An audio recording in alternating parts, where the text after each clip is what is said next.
Hello नमस्कार साथियों। M मैं हूं आपका दोस्त कांस्टेबल जयदेव पाठक। और आप मेरे बारे में ज़्यादा जानना चाहते हैं तो ये मेरी इंस्टाग्राम आईडी है एक्सप्लोर लाइफ विथ और अंडरस्कोर उसके बाद फिर जेपी करके है। ये सारे स्मॉल लेटर आप डालोगे तो मेरी आईडी मिल जाएगी, वहाँ मुझे आप देख सकते हैं। ठीक है, मैं आपको डिटेल में बताऊंगा ये जो मिथ्स फैले हुए हैं सब इंस्पेक्टर के सिलेबस को लेकर। बहुत सारी बातें मार्केट में आ गई हैं, आपको तैयारी कैसे करनी है मुझे पता है कि किसी को कुछ भी समझ में नहीं आ रहा है, लेकिन लोग ना फिर भी आपको कोई कोर्स बेचने की कोशिश करेगा, कोई कुछ भी करेगा। लेकिन जो जेन्युइन एस्पिरेंट है, मतलब जो समझदार बच्चे हैं, मैं उनकी हेल्प करूँगा, मतलब उनको बताऊँगा। मैं अपने बारे में बता देता हूँ, अगर आप चाहो तो मेरे इंस्टाग्राम से भी देख सकते हो। एक्सप्लोर लाइफ विद जेपी, मतलब एक्सप्लोर लाइफ विद जेपी ऐसे करके अंडरस्कोर है शायद उसमें बीच में। Explore life with underscore JP ऐसे करके मेरा नाम है। तो मैं आपको बताऊंगा कि इसमें क्या करना चाहिए और किस तरीके से अपनी रणनीति बनाना चाहिए। मुझे बहुत सारे कॉल मैसेजेस वगैरह भी आ रहे हैं कि इसमें क्या हुआ है। देखो, सबसे पहली चीज़ तो ये बहुत खुशी की बात है कि मध्य प्रदेश में सब इंस्पेक्टर के से रिलेटेड जो है वो मतलब एटलीस्ट सिलेबस तो आ गया कि बच्चे तैयारी करें तो किस हिसाब से करें। और ये जो सिलेबस है ना, ये सिलेबस इतना प्यारा है कि इसमें किसी भी, जैसे मान लो किसी की अंग्रेज़ी वीक होती है तो उसको हिंदी दिक्कत आती है, किसी की हिंदी वीक होती है तो उसे दिक्कत आती थी, वो सारी समस्याएं इस सिलेबस ने सॉल्व कर दी हैं। एक चीज़, दूसरी चीज़ कि आप किसी की भी तैयारी करते हैं, देखो 7 साल से वैकेंसी नहीं आई, आप कोई ना कोई तैयारी जरूर कर रहे हो। अगर आप एसएससी की तैयारी कर रहे थे तो भी आपके लिए फ़ायदा है, अगर पीएससी की कर रहे थे तो भी फ़ायदा है, अगर आप यूपीएससी की तैयारी कर रहे थे तो भी आपको फ़ायदा है। मतलब इसमें ऐसा कुछ भी नहीं है। आप अगर वनडे एग्ज़ाम की तैयारी कर रहे थे ना तो भी आपको थोड़ा बहुत पढ़ना पड़ेगा और उसके बाद आपका आराम से इसमें हो जाएगा। काफ़ी समय मिलने वाला है इसमें, ये आराम से परीक्षा होगी। और किसी भी प्रकार के डर बहकावे किसी कोचिंग इंस्टीट्यूट के बताने पे ये ना सोचें, वो लोग कुछ भी नहीं करेंगे, केवल अपना कोर्स भेज देंगे जिस प्रकार पटवारी के टाइम पे हुआ था, और उनको कुछ कुछ भी पता नहीं रहेगा और पेपर से उनका कोई लेना देना नहीं। ठीक है, तो मैं आपको इसमें वन बाई वन बताऊंगा। ये चीज़ें बेसिक चीज़ें हैं, आप इसको पढ़ सकते हैं। मैं अपने टेलीग्राम चैनल पे भी इसको डाल दूंगा और आप इसकी वेबसाइट से भी डाउनलोड करें। और अगर आप सब्जेक्ट की तैयारी कर रहे हैं और इतने अच्छे एग्ज़ाम की तैयारी कर रहे हैं तो बेसिक चीज़ें आप खुद से इनको निकालें। ठीक है, आपको ये तो पता चल ही गया होगा कि इसमें कितने पेपर होने वाले हैं, क्या है, बाकी क्लैरिटी मैं दे दूंगा। और ये भी, अगर आप, मैं पुलिस डिपार्टमेंट में हूँ, मैं आपको ये भी बताऊंगा, कुछ लोग मेरे साथ वाले थे वो बहुत पढ़े लिखे थे, उनके नंबर जो है वो 90+ आते थे, फिर भी उन्होंने गलत पोस्टिंग, गलत डिपार्टमेंट चूज़ कर लिया। उसके बाद वो बहुत परेशान रहे, वैकेंसी भी नहीं आती और स्विच करना डिपार्टमेंट इतना आसान नहीं होता। और इसमें जैसे किस पोस्ट को प्रेफरेंस देना है, मतलब मूर्खता लोग कहाँ करते हैं, गलतियाँ कहाँ करते हैं। कोई चीज़, जैसे मान लो एक सब इंस्पेक्टर साहब हैं, अब वो जेल पुलिस में भर्ती नहीं हो पाए क्योंकि वैकेंसी थी 68 एक टाइम पे, और सब इंस्पेक्टर में थी 600 या 700 के आसपास। ठीक है, अब वो इसमें भर्ती हो गए, इसमें भर्ती नहीं हो पाए। अगर मान लो वो इसमें भर्ती हो जाते और इसमें भी भर्ती हो जाते, इसमें रैंक उनकी आती 5 और इसमें आती 10, और इसमें 68 वैकेंसी में वो सिलेक्ट हो जाते, तो क्या ये 68 वाली वैकेंसी उनके हिसाब से जेल पुलिस में जो प्रहरी वाली पोस्ट है वो सब इंस्पेक्टर से अच्छी हो जाती? तो ये नहीं होती। ठीक है, सब इंस्पेक्टर होता है। इस प्रकार जो वैकेंसी किसी भी डिपार्टमेंट की अगर कम आती हैं और उसका कट ऑफ ऊपर चला जाता है, इसका मतलब ये नहीं है कि वो पोस्ट बहुत अच्छी है। ठीक है, क्या होता है कि देखो, बहुत सारे बच्चे हैं जिसमें से जो डायरेक्ट आते हैं, उनको नहीं पता रहता, वो थोड़ा बहुत एडवाइस लेते हैं फिर अपना दिमाग लगा देते हैं। कुछ लोग ऑनलाइन वालों के भरोसे ही रहते हैं, वो कुछ भी भर देते हैं पोस्ट और पूरे जीवन भर वो पछताते हैं। मैं अभी भी ऐसे ऐसे लोगों को जानता हूँ जिनके नंबर बहुत अच्छे थे, उन्हें मन चाही पोस्ट मिल जाती है। जिस प्रकार से मैं डिफरेंट लोगों को डिफरेंट पोस्ट पसंद आती है, जैसे कोई महिला है, कोई मैरिड है, कोई बच्चों के साथ रहना चाहता है, किसी का उद्देश्य केवल एक नौकरी हासिल करना है, उसके लिए कौन सी नौकरी बेस्ट रहेगी, किसी को पुलिस की नौकरी करना है, पुलिस की नौकरी, एक्चुअल नौकरी कौन सी होती है, कौन सी पोस्ट होती है, मतलब सब इंस्पेक्टर में भी वैरायटी की पोस्ट आती है। ये जो टेक्निकल पद होते हैं ना, उसमें जैसे हमारे यहाँ बहुत सारे आर्म्स एंड एम्यूनिशन होते हैं, जैसे हथियारों की देख रेख करने के लिए ये सब सेक्टर लगाया जाता है। रेडियो कम्युनिकेशन जो आपने वायरलेस सेट वगैरह देखा होगा, उसके लिए इस प्रकार के सब इंस्पेक्टर लगाए जाते हैं। इसमें जैसे ये क्यूडी वाली पोस्ट होती है, सब इंस्पेक्टर क्यूडी, इसको बोलते हैं क्वेश्चन डॉक्यूमेंट। ऐसे डॉक्यूमेंट कई बार क्या होता है, फर्जीवाड़ा बहुत होता है, तो इनके लिए हमने सब इंस्पेक्टर अलग से बना रखे हैं। ठीक है, तो इसमें इनमें कौन जा सकता है, अंगुली चिन्ह होता है, जैसे आपने कभी देखा होगा किसी की डेथ हो गई अब वो संभावित लग रहा है कि यार किसी ने इसको मारा है, तो वो उसके फिंगरप्रिंट ले लेता है, कुछ भी कर लेता है। मतलब इस प्रकार की जो होती है, मतलब जो आपने क्राइम पेट्रोल वगैरह देखे होंगे ना, उसमें ये वाले सस्पेक्ट काम में आते हैं।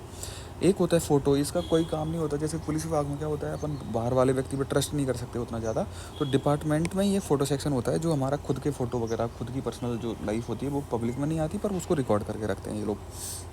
ठीक है, जो वीआईपी मूवमेंट होते हैं ना, बड़े बड़े वेरी वेरी इंपॉर्टेंट पर्सन जो आते हैं, तो उनकी सब पूरी डिटेल रिकॉर्ड रहती है। कोई भी बड़ा इवेंट होता है उसको पूरा हम लोग रिकॉर्ड करके रखते हैं। अगर किसी ने एक मच्छर भी मतलब उसमें घुसाने की कोशिश करी, तो हम उसको बाद में एनालाइज करके और फिर देख सकते हैं कि कौन व्यक्ति ने किस प्रकार से हरकत करी। ठीक है, तो इस प्रकार से पूरा सिस्टम काम करता है, उसमें विभिन्न चीज़ें होती हैं। मैं आपको प्री के सिलेबस के बारे में बताऊँगा। सबसे पहले ये प्री का सिलेबस है, ठीक है। और प्री के सिलेबस में देखो कितना प्यारा सिलेबस उन्होंने करा हुआ है कि आपको कुछ भी पढ़ने की ज़रूरत नहीं है, केवल सामान्य समझ की ज़रूरत है। अब ये जो सामान्य हिंदी होती है ना, और विशिष्ट हिंदी होती है, तो आप इसमें विशिष्ट हिंदी नहीं रहेगी अब। मतलब जो सब्जेक्ट में पिछली बार आती थी ना, बहुत लोगों की दुखती रखती, यानी कोई अंग्रेजी माध्यम से पढ़ा हुआ है तो उसको बड़ी समस्या आती थी कि ये हिंदी किस प्रकार तैयार करेगा। अंग्रेजी का भी मतलब एक बहुत सारे हिंदी मीडियम वाले बच्चे होते थे, उनको बड़ी दिक्कत आती थी कि अंग्रेजी कैसे करेंगे कैसे करेंगे।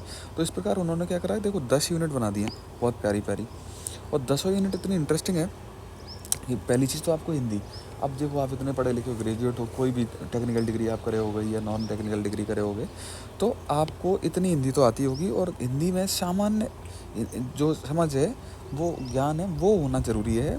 अंग्रेजी भाषा में भी सामान्य समझ है, और उसके क्वेश्चन भी ज़्यादा नहीं आते। जैसे आपको मान लो कोई दिक्कत भी है ना, तो सामान्य अंग्रेजी में आप आराम से, मतलब वैसे तो मैं सभी को बोलूँगा कि इन सब्जेक्ट में 10 में से 10 ही करेक्ट करने की संभावना होती है, लेकिन बाई मिस्टेक कभी ऑप्शन समझ में नहीं आते, कुछ हो जाता है, तो गलती होने की संभावना हो जाती है।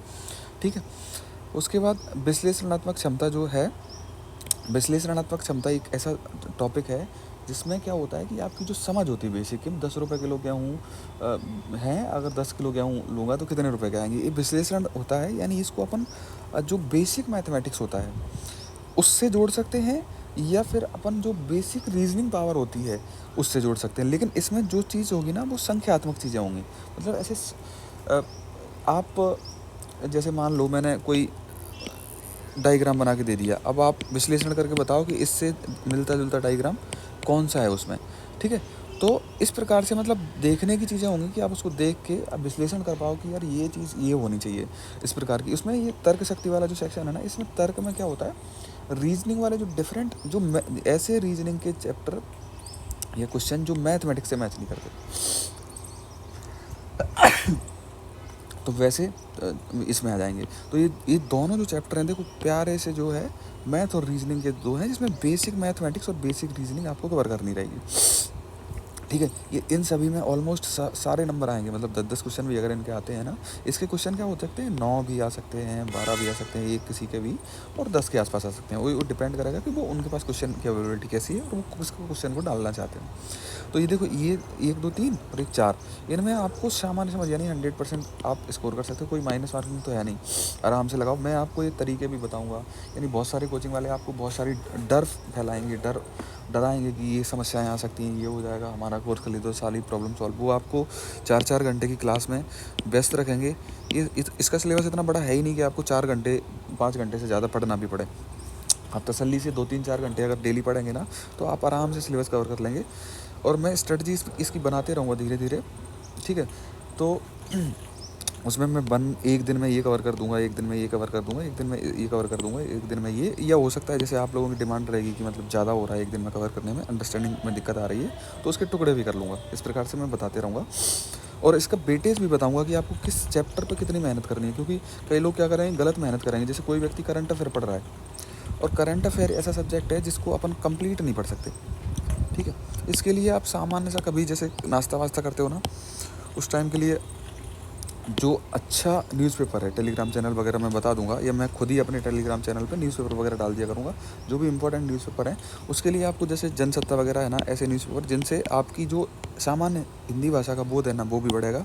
जैसे टाइम्स ऑफ इंडिया वगैरह है, तो आप उसको भी देख सकते हो। मैं ये नहीं बोलूँगा कि उनको आपको पढ़ना है, क्योंकि इसका वेटेज सबसे जो है वो ख़तरनाक रहेगा इसमें, क्योंकि इसको पॉसिबिलिटी नहीं है ना कि अपन किसी के बारे में सारी जानकारी प्राप्त कर लें, कुछ भी क्वेश्चन पूछ सकता है। लेकिन अपन ये कोशिश ये करेंगे कि इसमें जो मार्केट में फैला हुआ कंटेंट है, जो बेसिक किताबें होती है, स्पीडी है या तथ्यवाण वगैरह है जो मध्य प्रदेश में होती है, जिसमें जो फ्रंट लाइन न्यूज़ होती है ना, वो न्यूज़ अपने से नहीं बचनी चाहिए, चाहे वो न्यूज़पेपर से आए ऐसी सामान्य।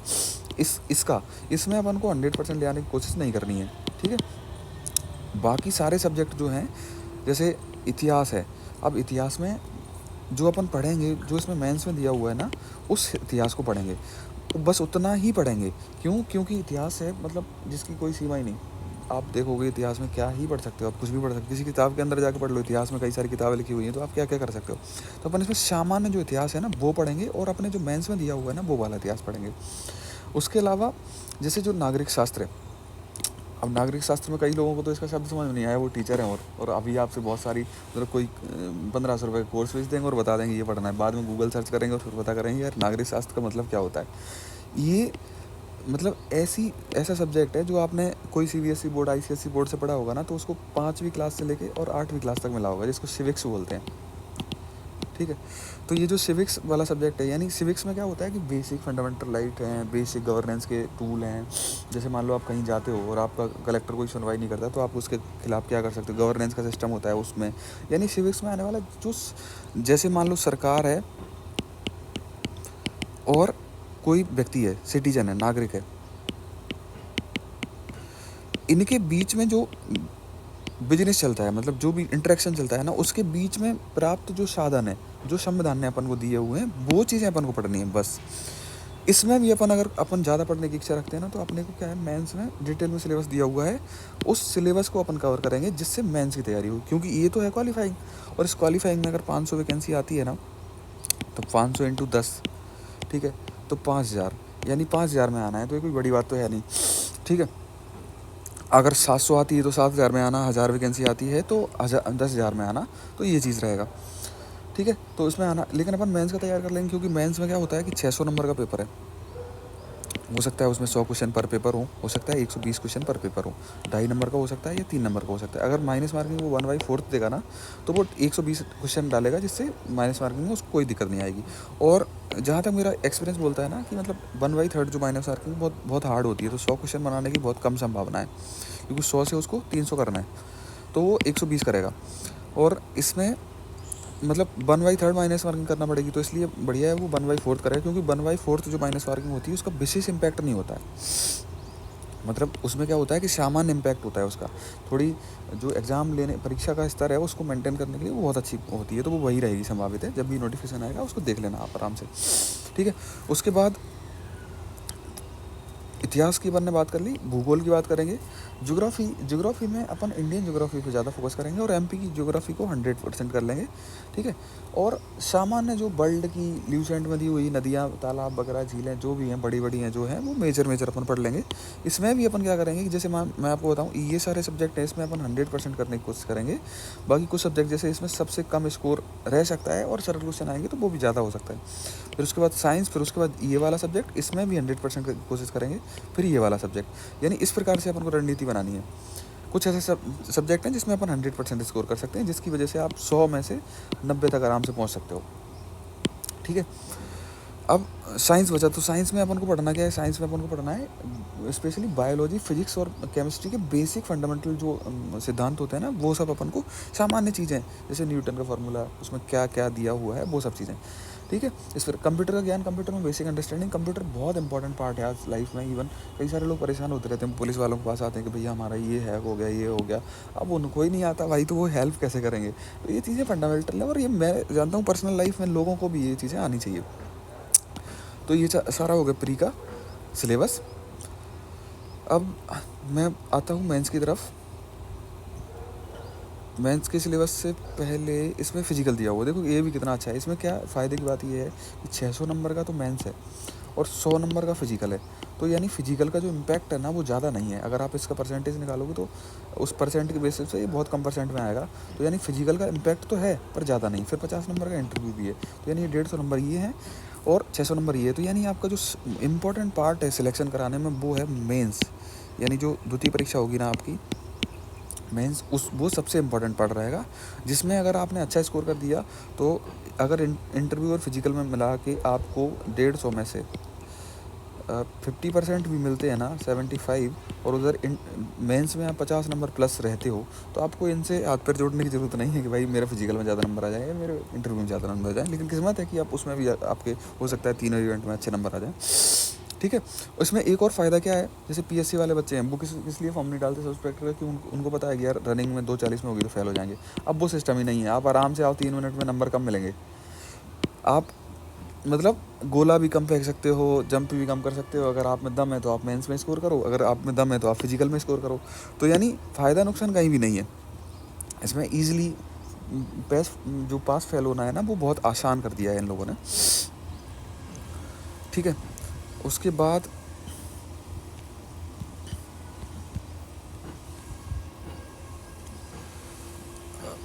मैं इनके विषय में चर्चा जब करूँगा, जब फॉर्म फिल होंगे, तो मैं आपको डिटेल में बता दूंगा कि इनके साथ आपको क्या करना है, कौन सी पोस्ट प्रेफरेंस कैसे देना है, क्या कौन सी जॉब में क्या रहता है, वो सारी चीज़ें, ठीक है, ये सब के बारे में बता दूंगा।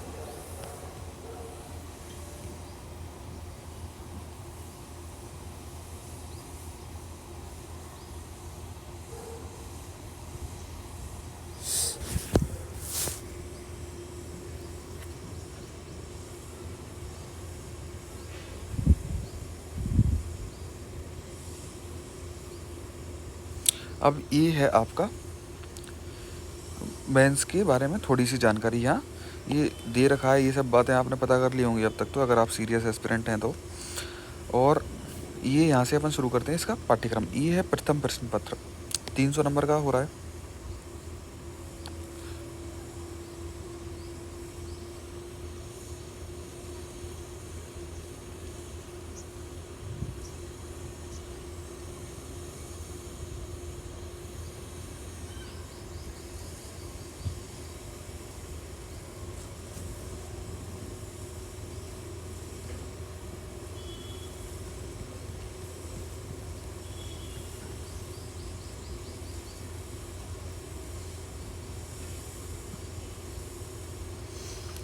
ये है आपका प्रथम प्रश्न पत्र, ये 300 नंबर का है। इसमें इतिहास, भारतीय समाज, इतिहास और भारतीय समाज, देखो कितना प्यारा सिलेबस बनाया उन्होंने।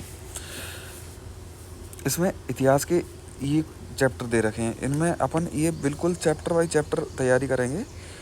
और देखो इसमें स्पष्ट रूप से दिया हुआ है 11वीं सदी से 14वीं सदी तक उपमहाद्वीप में आए यात्रियों द्वारा किए गए सामाजिक जीवन के विवरण, भक्ति, सूफी, विजयनगर साम्राज्य, मतलब एग्जैक्ट सिलेबस उसने बता दिया कि भाई यहाँ से क्वेश्चन आएंगे।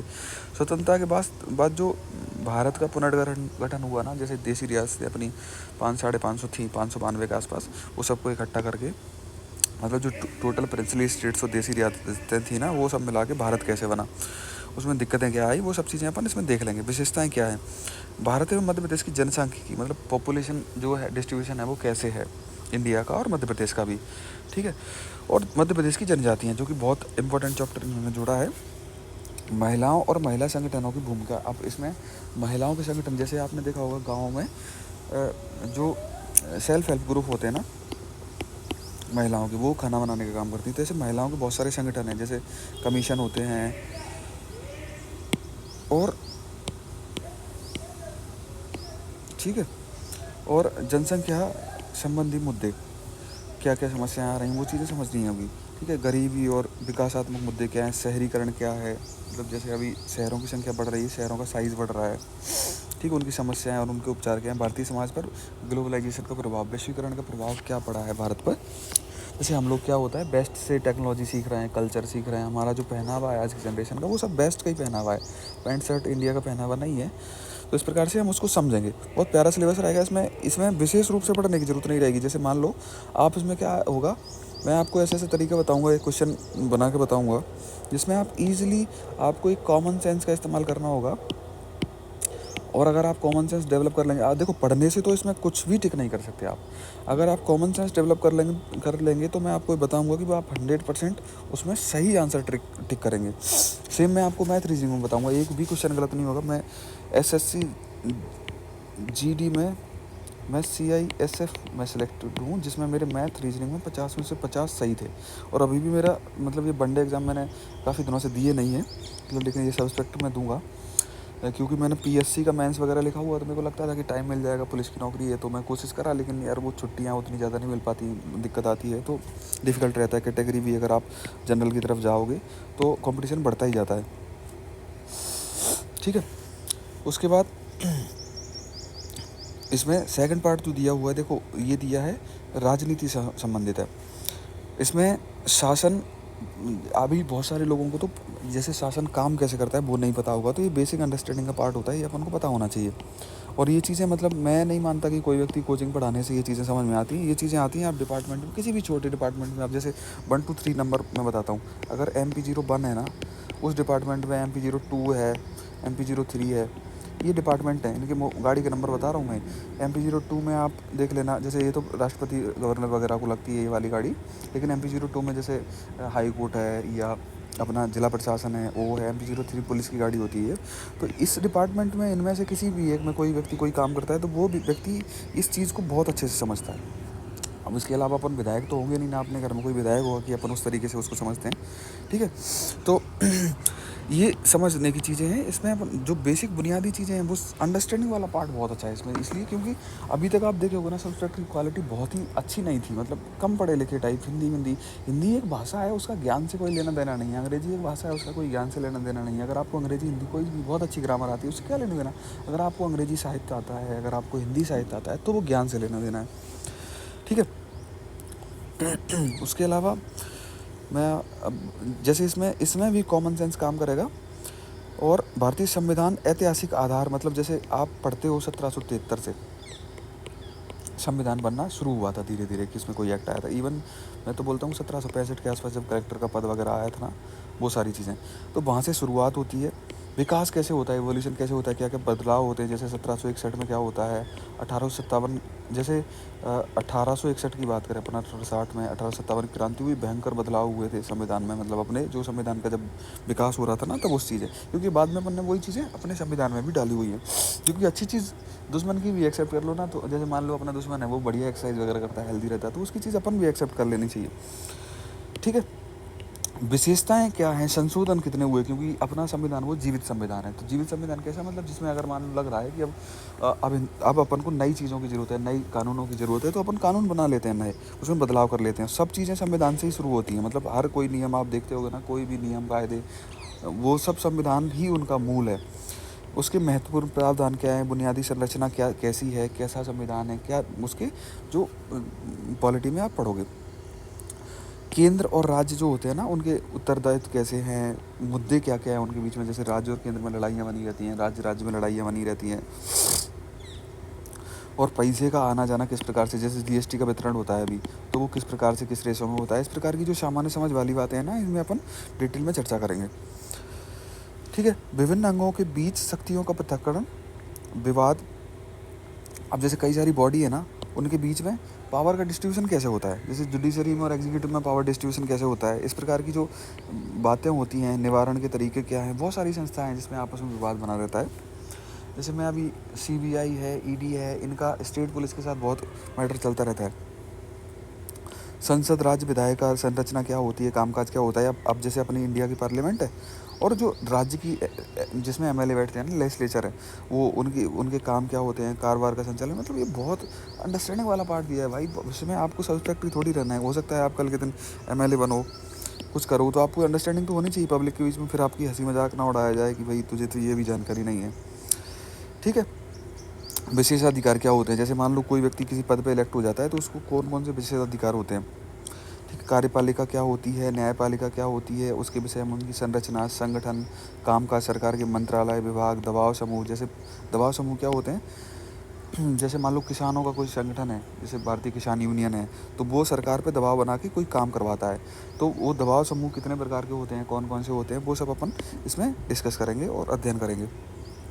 ठीक है, मैं आपको एक अपना टेलीग्राम चैनल शेयर करूँगा, जिसका नाम, जिस चैनल पे ये आएगा ना, उसकी शायद डिस्क्रिप्शन में डाल दूँगा, हिट भारत करके है।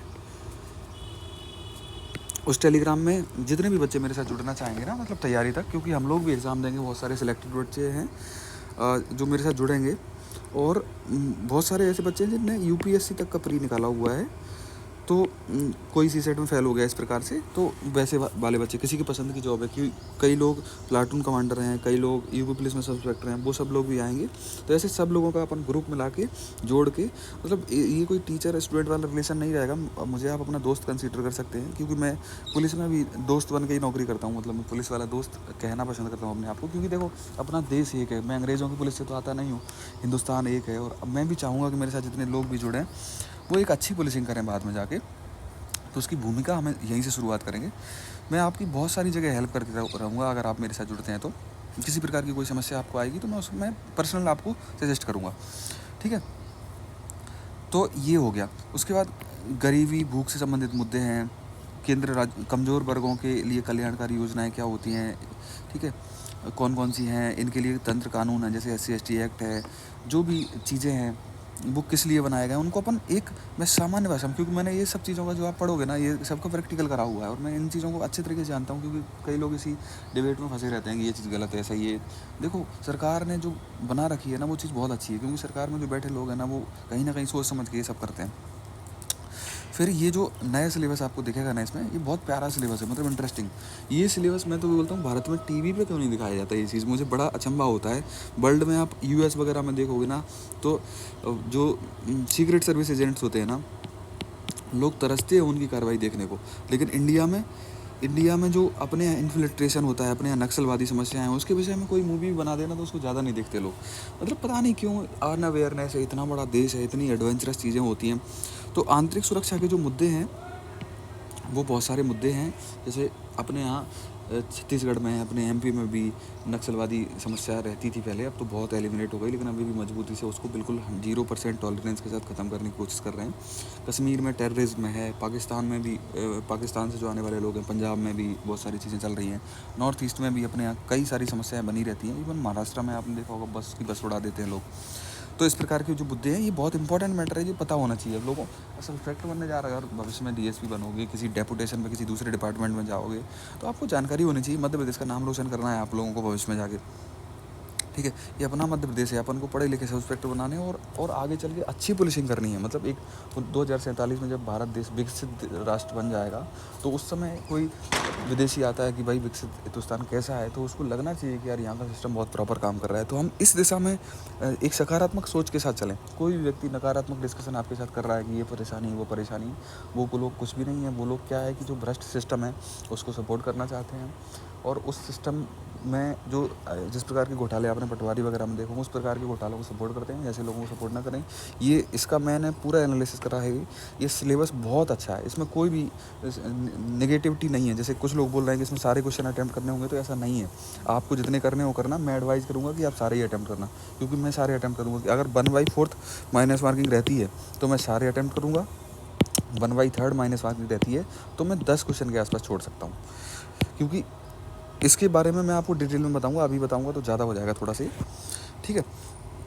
इसमें करंट अफेयर आएगा, ठीक है, जो कि आपको प्री में काम आएगा। इसमें साइंस आएगा, विज्ञान आएगा, जो कि आपको प्री में काम आएगा। प्रौद्योगिकी रिलेटेड विकास, अरे मतलब एक कॉमन सी, पहले छोटे बच्चे जब हम होते थे डिस्कवरी देखा करते थे कौन मशीन कैसे काम करती है, इस प्रकार से।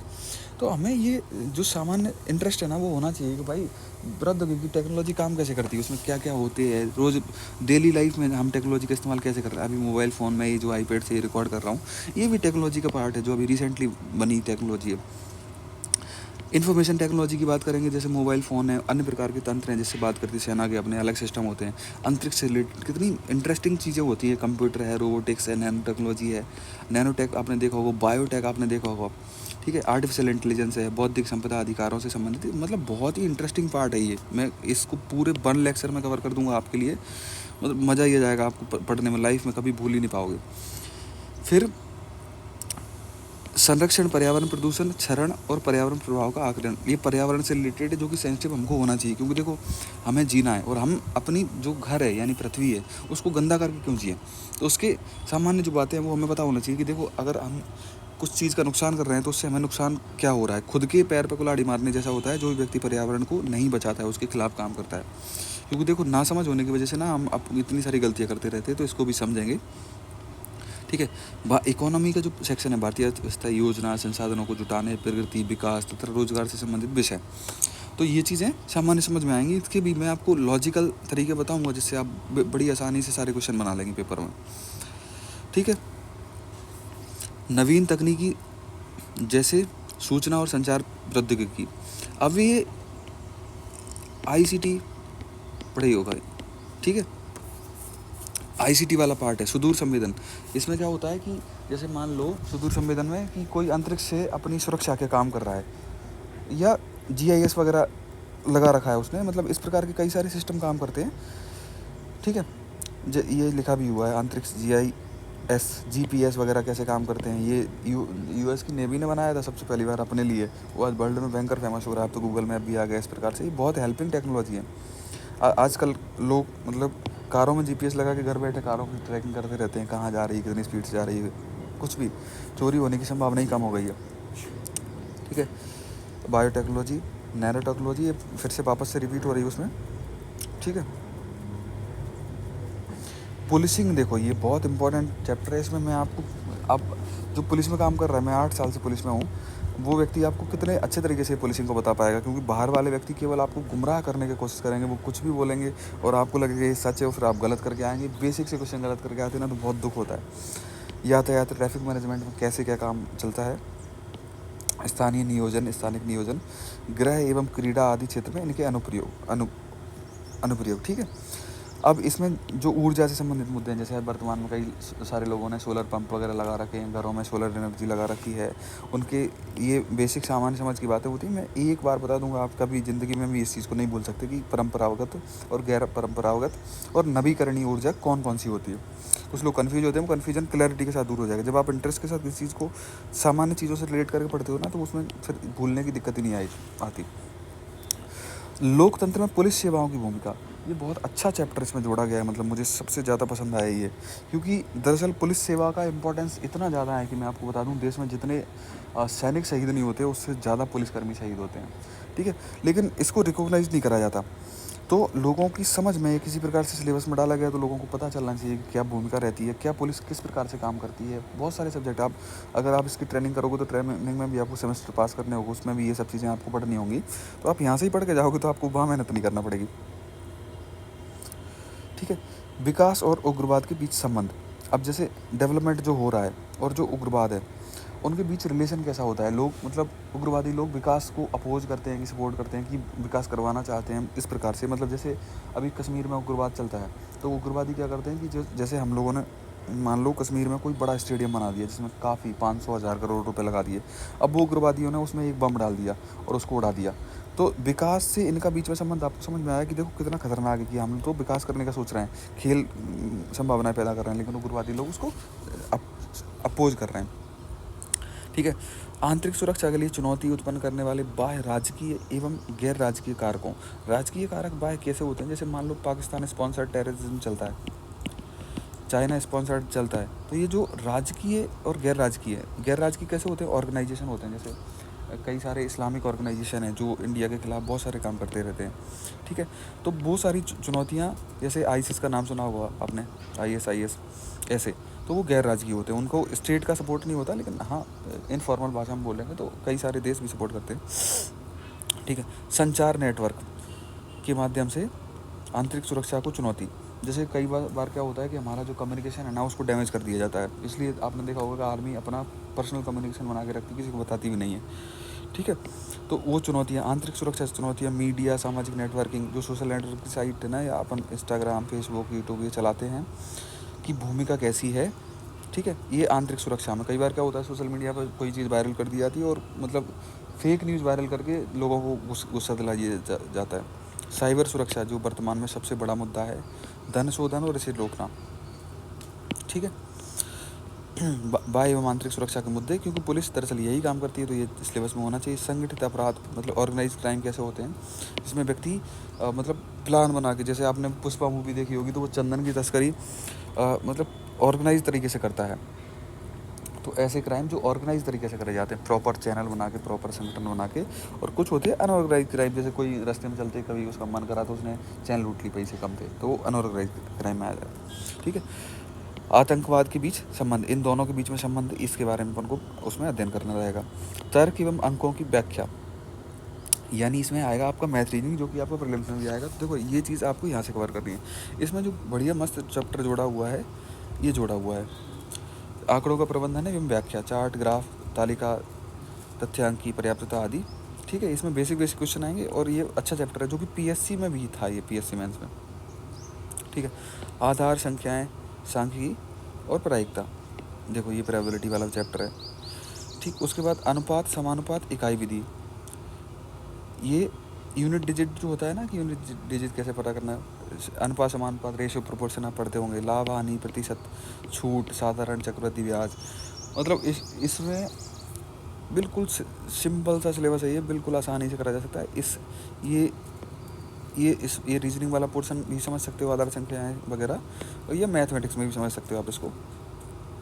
क्षेत्रमिति, क्षेत्रफल, परिमाप, आयतन, पूरे चैप्टर दे रखे, तर्क शक्ति, विश्लेषणात्मक क्षमता और समस्या समाधान। ठीक है, तो ये हो जाएगा। और आप यहाँ से ये समझ सकते हो कि तर्क शक्ति और विश्लेषणात्मक क्षमता है ना, वो ऑलमोस्ट सेम होती है, यानी इसमें मैथमेटिक्स का ज़्यादा बड़ा रोल नहीं होता है। ठीक है, बेसिक कैलकुलेशन आपको आनी चाहिए। फिर उसके बाद देखो फिजिकल का उसने बहुत बढ़िया सिस्टम दिया है, जिसकी अभी ज़रूरत नहीं है, पर इसकी बाद में चर्चा करेंगे। बाकी फिर मिलते हैं अगले वीडियो में, और आप मेरी इस वीडियो में कमेंट, लाइक, शेयर जो भी करना चाहें वो कर सकते हैं, जिससे मैं मोटिवेट होऊंगा, और भी जितने बच्चे अपन जोड़ सकते हैं इसमें। इसका कोई पेड, मैं जहाँ भी कहीं भी पढ़ाता हूँ, मैं गवर्नमेंट ऑर्गेनाइजेशन में काम करता हूँ, मैं कहीं भी किसी प्रकार की पेड टीचिंग नहीं करता हूँ। तो आप मेरे से आसानी से जुड़ सकते हैं, और इसमें जुड़ेंगे, या मैं दूसरी जगह भी मेरे लेक्चर आते रहते हैं, जैसे उत्कृष्ट क्लासेस करके, जैसे एक सीनू सिंह का चैनल था, अगर आप सर्च करेंगे तो उस पर भी मैं कुछ डाल देता हूँ, क्योंकि मुझे वहाँ डिजिटल बोर्ड मिल जाता है, तो उससे आसानी रहती है चीज़ों को एक्सप्लेन करने में। ठीक है, फिर मिलते हैं अगली वीडियो में, तब तक के लिए नमस्कार।